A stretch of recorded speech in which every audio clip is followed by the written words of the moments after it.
Domi, e você, no primeiro tempo, você vê a eficiência da seleção argentina, né? A tranquilidade com a bola. A Argentina teve 5 finalizações no primeiro tempo, 3 gols, né? Porque não fica no desespero, não sai dando chute.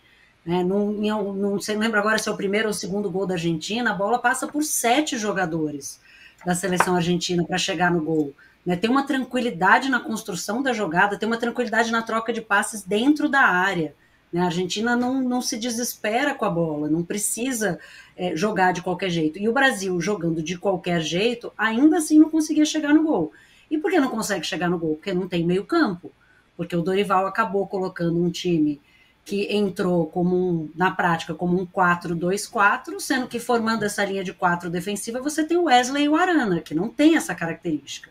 Né? Eu acho que o Wesley é o futuro da seleção, é o futuro da posição, deve ser o titular, mas não nessa formação. Aí você pega um meio de campo que não tem Lautaro e não tem Messi, mas tem Enzo, tem Depou, tem McAllister, e você vai jogar praticamente descoberto nesse meio campo, vai deixar ali né, um latifúndio disponível para a Argentina ficar com a bola, é óbvio que vai acontecer isso. Né? O Brasil vai ser dominado quando tiver sem a bola, e com a bola não consegue fazer ela chegar nos atacantes. E aí o Dorival, no segundo tempo, faz um monte de substituição, né, que em alguns casos pioram, porque individualmente o jogador não entrou bem, que é o caso do Léo Ortiz, mas de que adianta você colocar o Endrick para tentar fazer o que o Vini Júnior fez no jogo contra a Colômbia, jogadas individuais, porque construção de jogada não existe. Então, acho que assim, o Dorival errou feio, e aí hoje teve um problema de assim, 100% de aproveitamento negativo do Brasil, né? Treinador mal, jogadores mal, né? Ninguém se salvou.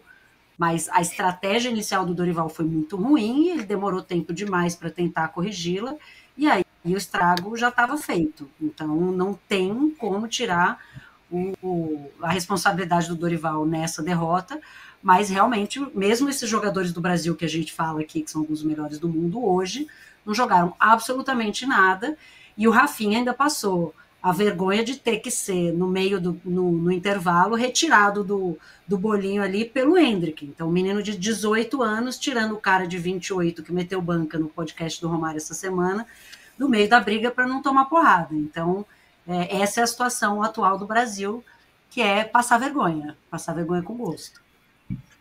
Para quem perdeu essa história do Rafinha, a gente tem que falar sobre isso, porque antes de um Brasil-Argentina, sabendo que a Argentina é líder do grupo, da classificação, você tem que tomar muito cuidado com o que você vai falar. Eu acho que o Romário mandou mal, porque a pergunta foi dele, né?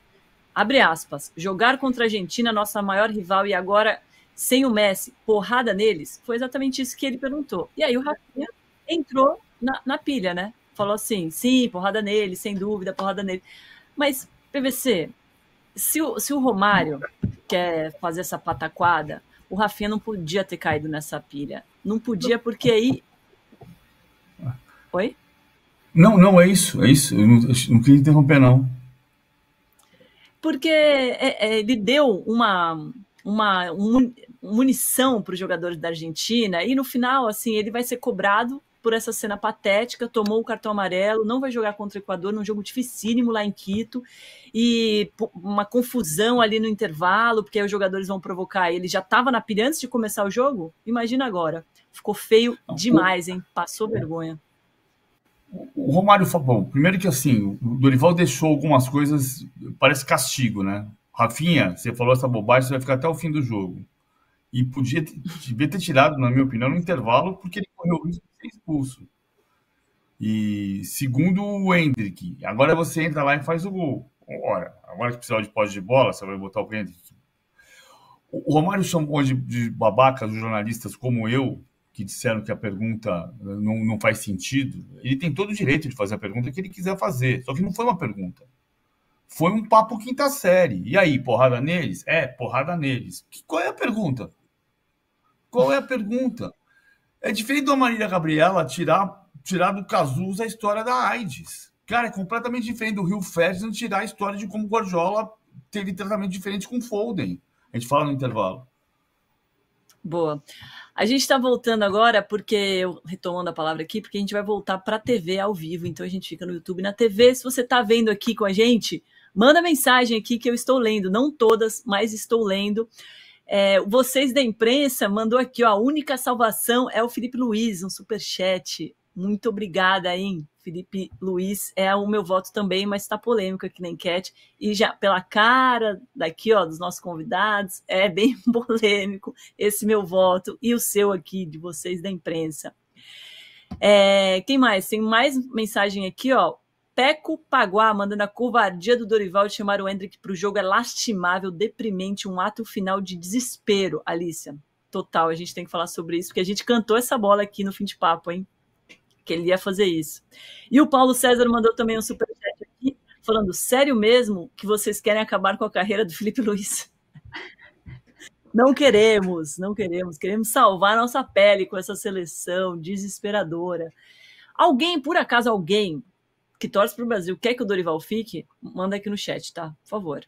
Mas sem ser irônico, mas ser verdade. De repente o cara curte o Dorival, quero saber. Vamos reforçar o pedido de like aqui, não esquece de deixar o like que ajuda muito o nosso programa. 10 segundinhos para a gente voltar. E agora começou uma briga aqui, já estou me xingando que eu quero o Felipe Luiz.